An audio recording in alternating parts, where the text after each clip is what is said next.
I've owned and operated a small pig farm my entire adult life. My father owned this farm before me, and his father before him. It's not glamorous work, but it's honest. Pig farming isn't as simple as one would think either. You have to keep up with the latest in disease prevention and keep good track of the pigs' bloodlines. My farm consists of a few hundred acres of fenced-off woodlands. Plenty of streams and ponds for the pigs to keep cool in hot months, and shelters for the cold months. I don't like modern hog sheds where they live on concrete their whole lives. My pigs are big, happy creatures. A few years back, my neighbors started selling off their farms to a big corporate pig farming operation. They made me a nice offer also, but I wasn't interested in selling. That was then. They had their farms, I had mine. They built a number of huge hog sheds for mass production all around the county. A few miles down the road, the corporation built what I assumed was their big office building. The office was a rather large, nice-looking building, 2 stories tall and about the size of a football field. For the first few years, everything was fine, no trouble from them. Then, a few odd occurrences started happening. I first became suspicious that something was wrong when I went out to feed the hogs their corn one spring morning. I was filling one of the troughs to the usual happy reception when I noticed a sow in that section that wasn't one of mine. See, all my swine were dark-colored and woolly. This one was of the pink variety. That wasn't all that unusual, as once in a while a neighbor's pig would find a way through the fences and get in with mine, and I'd just check the tags and get it back where it belongs. No, the problem was that this pig had very human-like arms growing off the side of its right front shoulder. And not a grown man's arm, but an older, child-sized arm. It wasn't just hanging there either. That pig was using that arm to scoop corn out of the trough and bringing it to its mouth. It worked that arm good. That was no vestigial limb. After staring in shock for a spell, I went for a rope to lead that one out of there. Thank goodness it was a sow, because I sure as hell didn't want that mixing with my stock. I'd never seen anything like that before. I took that thing out behind the shed and shot it dead. I burned the remains to ash and didn't tell nobody.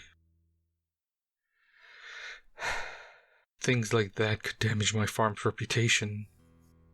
I went around the entire property and reinforced all my fence lines real good.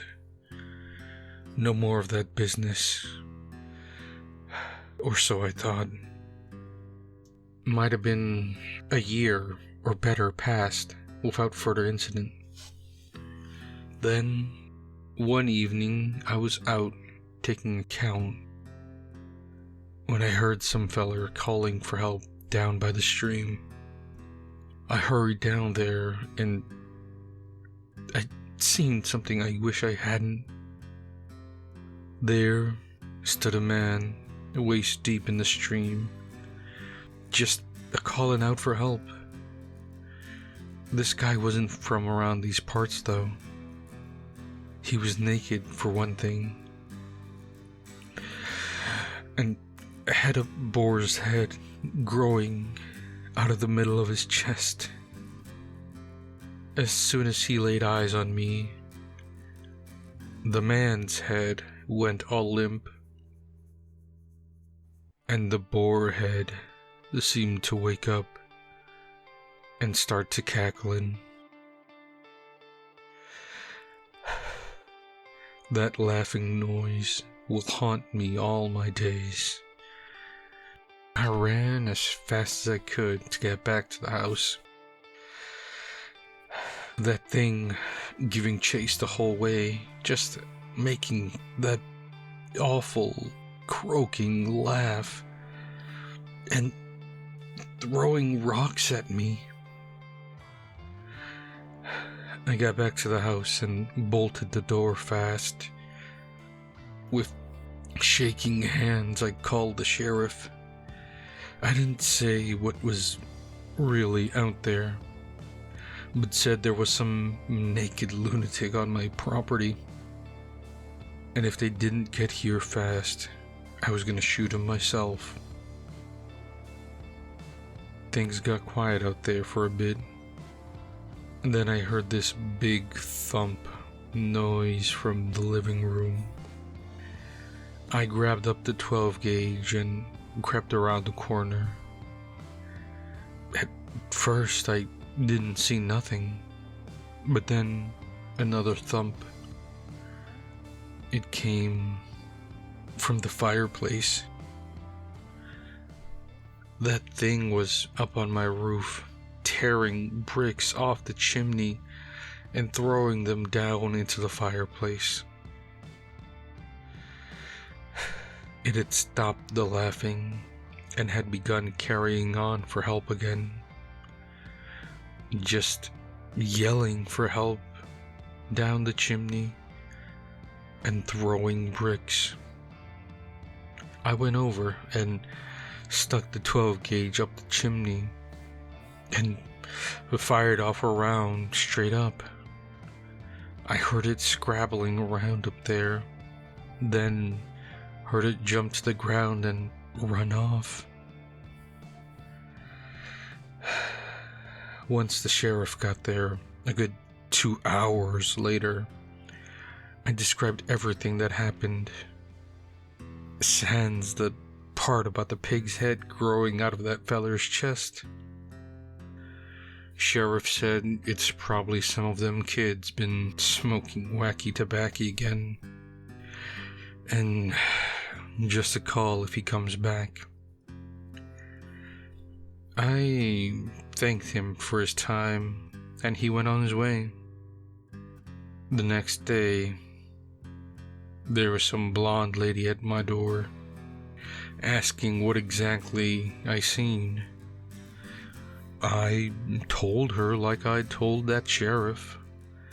She seemed to be doubtful of my account and asked what I really seen. So I told her the truth of it. Strangely, she didn't seem too fazed by my story and wanted me to sign some papers swearing I'd never tell anybody else about what happened. She wrote me a check that could have bought this whole farm twice over, too. Gave me her card to call that number if anything else happens. So now I've branched out from farming. Now I raise pigs, and I don't see things.